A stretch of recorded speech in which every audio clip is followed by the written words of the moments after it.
নিজের সমস্যা খুঁজে বের কর।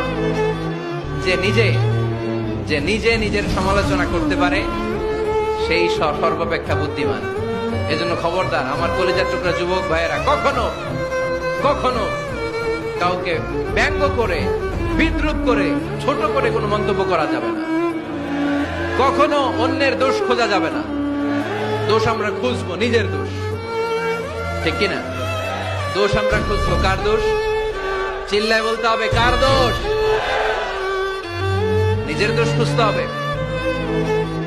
যারা নিচু মনের মানুষ, এরা মানুষের দোষ নিয়ে কথা বলে। Small people talk about people, average people talk about things and stories, and great people talk about ideas. যারা নিচু মনের মানুষ, এরা মানুষের দোষ নিয়ে কথা বলে।